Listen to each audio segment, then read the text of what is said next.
Sí, como vamos nosotros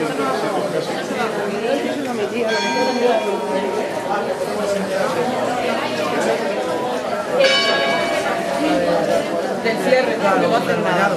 Entonces, pues elegimos cambiar.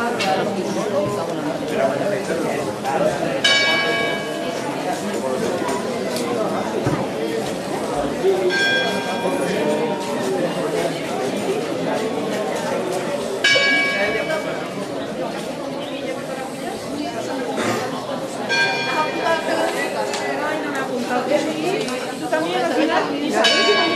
¿No? Ya, pero luego...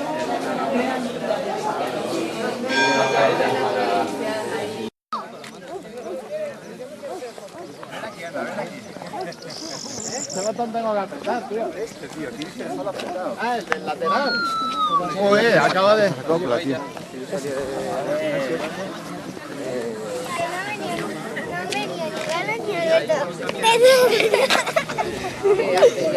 ¿Aquí hay una cortineja o algo? Sí, son de estas raras que hay. No las conoce nadie. ¿Violeta se ha venido? No. Hay unas que es de compañeros. Le pusimos unos pedrulos para que...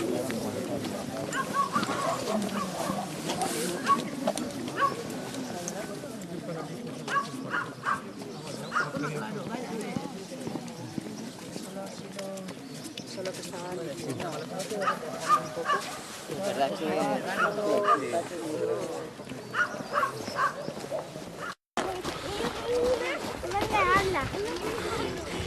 Nadie de nuestro grupo ha dicho que la...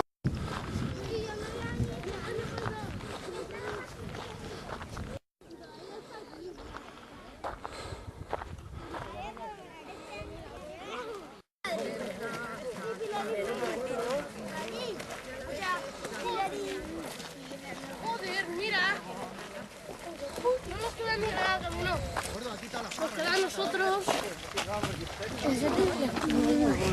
Vamos muy de vamos muy de espera. Por ahí.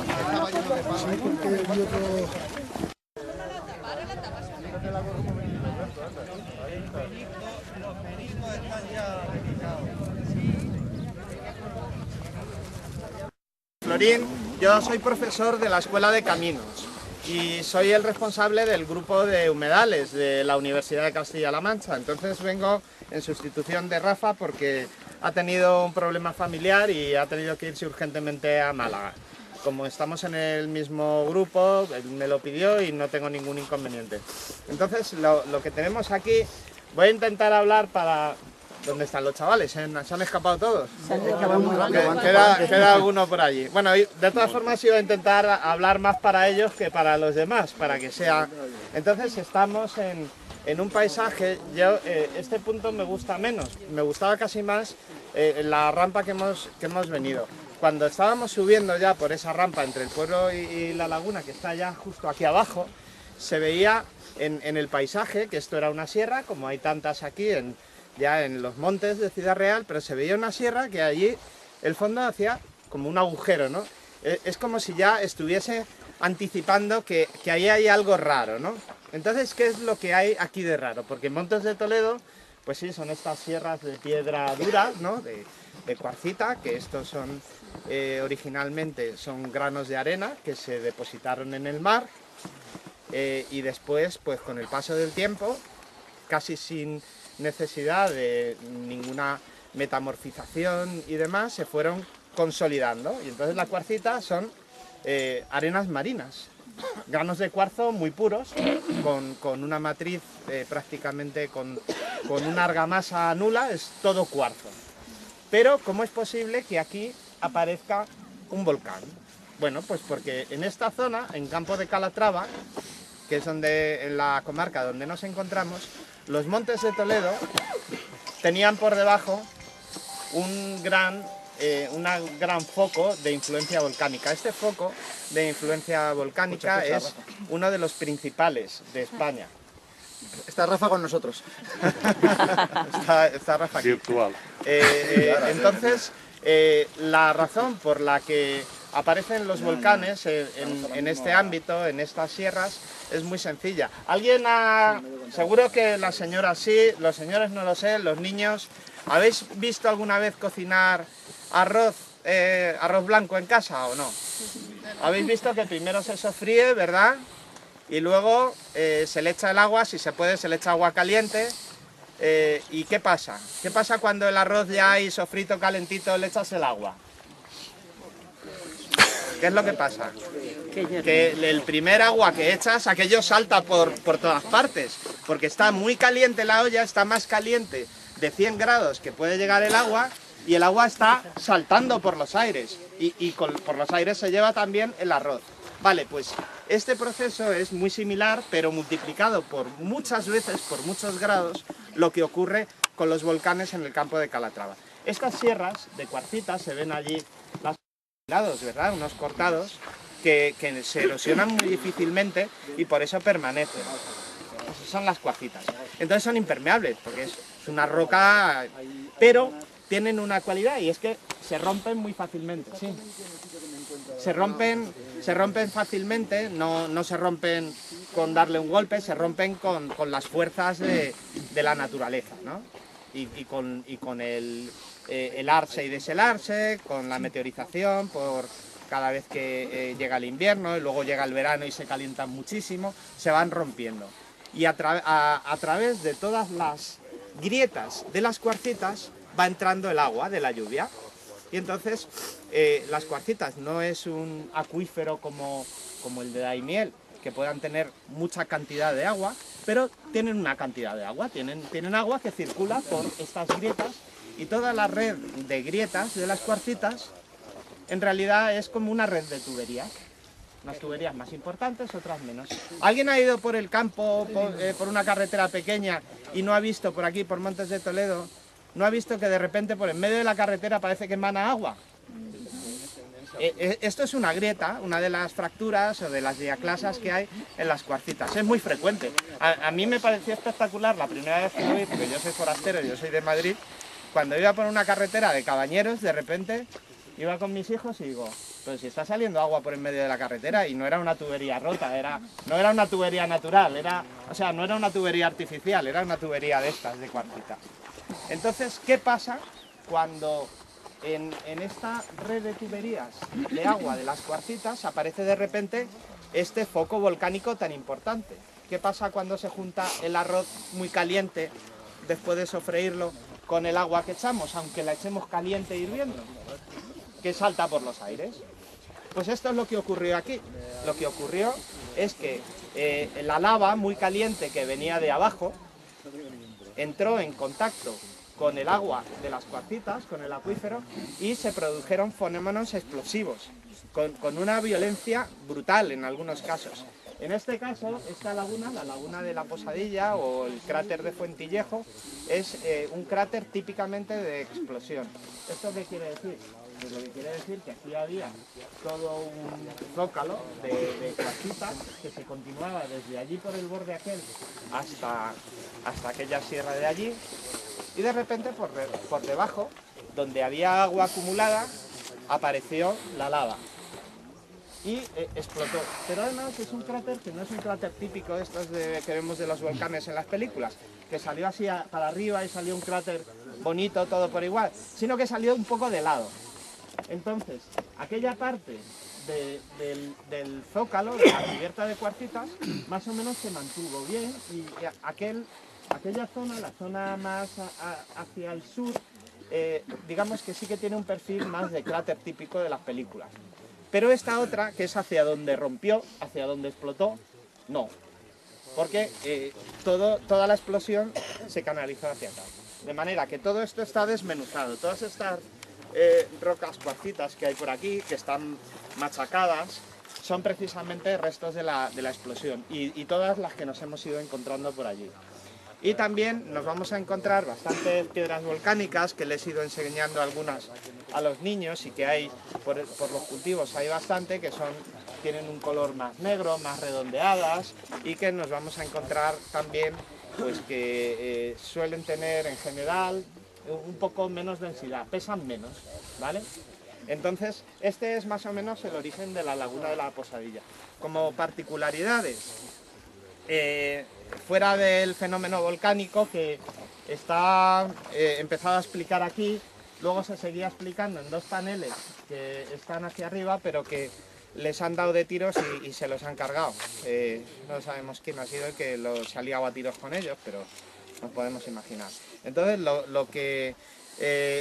una de las singularidades que tiene, esta es una laguna típica de sierra. Hay varias lagunas de sierra, también hay algunas más en Campo de Calatrava. Esta es una de las más típicas.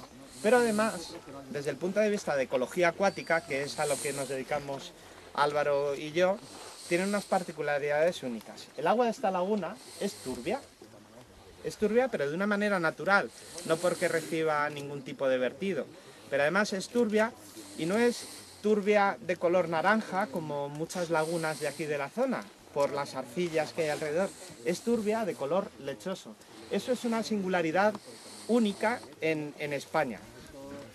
Hay otras lagunas turbias de color lechoso, pero con otro origen distinto, en la depresión del Duero. Aquí, en Campo de Calatrava, hay 2. La laguna blanca de Argamasilla, que por algo se llama blanca, y la laguna de la Posadilla. Y esto tiene que ver por unas características químicas que dan precisamente estos depósitos volcánicos que originan ese tipo de turbiedad, que además es muy persistente, porque uno coge el agua y dice, no, pues esto me lo llevo a casa, lo pongo ahí en un frasco y se va a depositar. No, no se deposita, permanece turbia continuamente y tarda años. Yo tengo una garrafa que cogí para prácticas de alumnos y con el tiempo al final aquello va perdiendo la turbiedad, pero tiene que pasar, tiene años la garrafa de agua. Entonces esto, ¿por qué es interesante? Porque las comunidades biológicas que salen allí son muy diferentes de las que te puedes encontrar en cualquier otro sitio, incluso en las lagunas volcánicas del Campo de Calatrava. Allí no aparece cualquier planta dentro del agua, no aparece cualquier organismo, sino unos organismos que uno se va a encontrar que están adaptados a esas determinadas condiciones y no te vas a poder encontrar en ningún otro sitio. Es decir, que aparte de otras características que sí que están más reconocidas en el propio Plan de Ordenación de Recursos Naturales y en otros documentos científicos, nuestro grupo está trabajando junto con investigadores de la Universidad de Valencia en un proyecto nacional y ahora en un proyecto regional de la convocatoria del 2011, que por fin nos han dado la financiación ahora, después de 4 años, en los que estamos trabajando precisamente sobre algunas de las comunidades biológicas que salen aquí. Las comunidades biológicas, algunas de las más singulares, son unas algas que forman películas, se llaman biopelículas, biofilms o tapetes microbianos, y nosotros estábamos muy interesados en ellos porque en las lagunas salinas de La Mancha aparecían en gran cantidad. Están relacionadas con aquellas comunidades que dieron lugar al origen de la vida, para que más o menos tengan una idea del interés que pueden llegar a tener. Pero aquí no aparecen en el lecho, en el fango de la laguna, tapizando, aparecen sobre las piedras de cuarcita. Las piedras de cuarcita, que esto no tiene nada para comer, por así decirlo, para un alga. Es decir, están aprovechando otras cosas, están aprovechando lo que hay en el agua, no lo que hay en la piedra. Mientras que esas comunidades aparecen, a lo mejor en otras lagunas, en las de La Mancha, aparecen sobre el lecho de la laguna, sobre los sedimentos, comiendo de lo que hay en el sedimento, en el sustrato, en el suelo, para entendernos. Entonces tienen bastantes particularidades y luego hay unos organismos que se alimentan de esas algas que crecen sobre las piedrecitas, estas que hay en los bordes de la laguna. Como está la valla, pues no vamos a poder ver algunas de estas cosas. Veremos las bandas de vegetación que hay alrededor y podremos ver algunas características. Desde luego, yo les animo, si pueden, aunque está todo muy embarrado, según me han comentado, les animo a que sigan hacia arriba porque toda la vegetación de aquella ladera de allí enfrente es preciosa, ¿no? Es bosque mediterráneo típico, con encina, no sé si es lentisco o acebuche, siempre me hago un lío cuál de las dos es, con olivo silvestre, acebuche, con infinidad de vegetación. Yo tuve oportunidad venir con unos amigos y nos fuimos con los niños, siguiendo todo una pista y un sendero, una trocha que hay subiendo en aquella dirección, en dirección a Poblete, y es una preciosidad. Por no hablar de la zona de Juncal, que rodea prácticamente toda la laguna, y de la arboleda y el pastizal que hay por fuera. Entonces yo les animo a que suban un poquitito más y veamos el paisaje, y si hubiera suerte, pues a lo mejor un día desaparece esto y nos podemos acercar de nuevo a la laguna, como sé que hacían muchos de ustedes, porque me lo han venido comentando y como yo también he hecho cuando he podido, y no solamente por interés científico, sino porque a pesar de que llevo poco tiempo en Ciudad Real, ya he tenido ocasión de interaccionar muy personalmente y muy íntimamente con esta laguna. No quería entretenerles más, lo que sí me gustaría que me fueran preguntando cosas. Por ejemplo, estamos aquí por la valla. Yo puedo hablar muchas cosas de la valla, pero me gustaría hablar de cosas en positivo. Por ejemplo, hay otra valla ahí al lado, a la izquierda de la valla de alambre. Hay una valla de piedra, de las de siempre, de las de toda la vida. Está llena de almendros. Yo recuerdo que cuando nosotros veníamos a la laguna, el camino iba por fuera de la valla de piedra. Y yo, que bueno, no tengo demasiado miramiento para meterme por el monte, por cualquier lado, a mí me resultaba desagradable saltarme la valla de piedra. Y sobre todo porque había ramas y te arañabas y demás. Yo seguía el camino para arriba tranquilamente, y por donde veía algún hueco me metía civilizadamente, como han hecho seguro todos ustedes cuando han venido aquí. Es decir, hay cosas que funcionan y han funcionado siempre, toda la vida.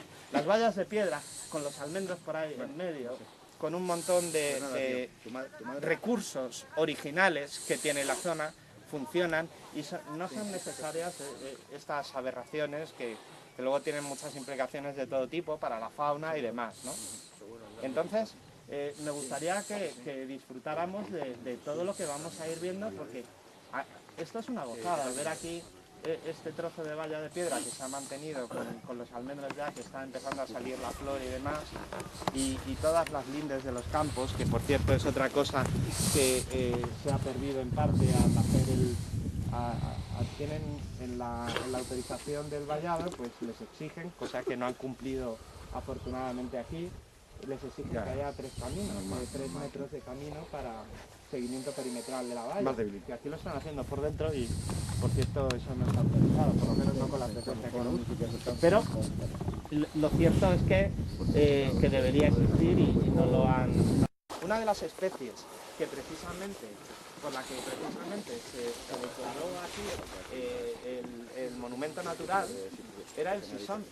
El sisón es una ave esteparia, y una de las peculiaridades que tienen los sisones, igual que las avutardas, otras aves esteparias, es que uno se las encuentra pues por en medio de estos sitios aquí, que parece que no hay nada, ¿no? Yo recuerdo el folleto de los promotores del aeropuerto de Ciudad Real, y un vídeo que salió en la televisión de Ciudad Real, entonces ponían un campo de trigo, como este de aquí, o de cereal, no sé si es trigo, y ponían, estos son los terrenos adquiridos para el aeropuerto de Ciudad Real.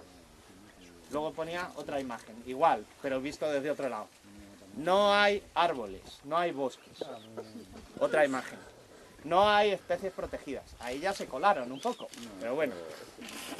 Y luego ya, después en la 6ª imagen ya te ponían unos chicos jóvenes con los ordenadores, pero habrá no sé cuántos puestos de trabajo, patatín y patatán y demás.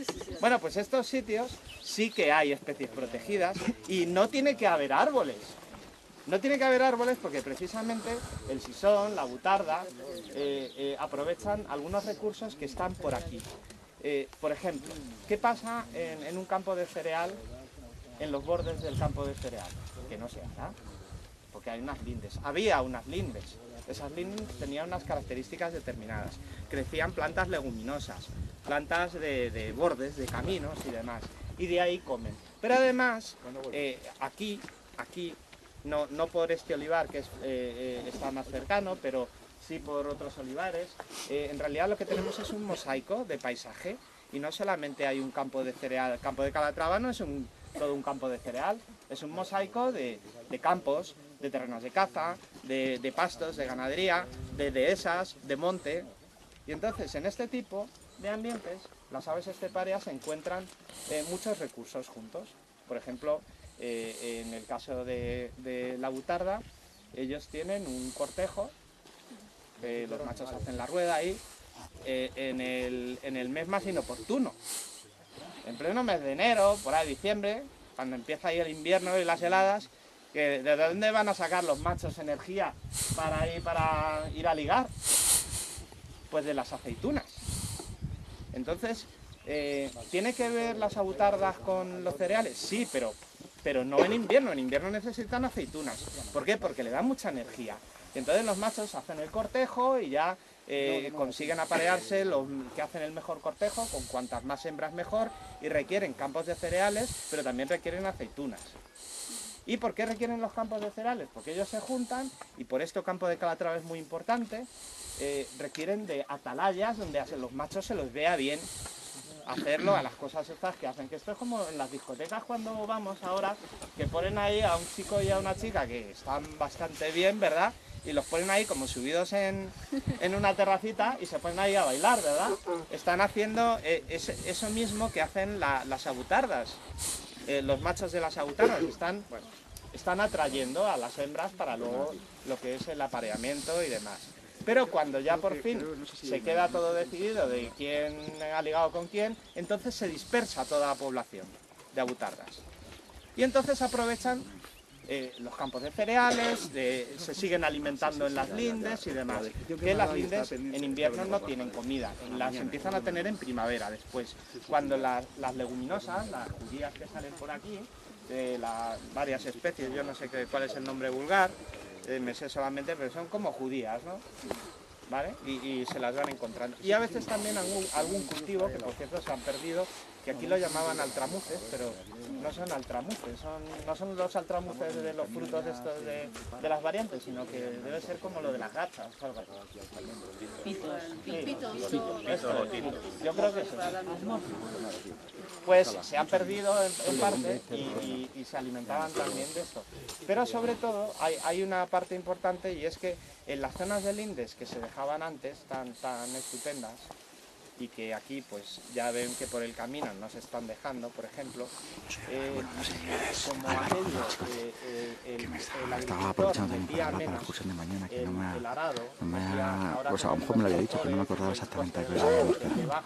Me ha dicho que es a las 8 ahí detrás de un aparcamiento de la universidad. Y las vías pecuarias y todo, pero entonces pues no les compensaba tanto porque está ahí bien, no nos salió de la iban a sacar intoxicación, tanta lo que pasa es rentabilidad. que Y entonces las aves dice que esteparias cada vez le va costando más recuperar, anidan pegadito a las lindes, la ve en cada una vez más zona debilitada. donde no les van a molestar normalmente durante los procesos de arado, y terminan además de criar antes de la cosecha.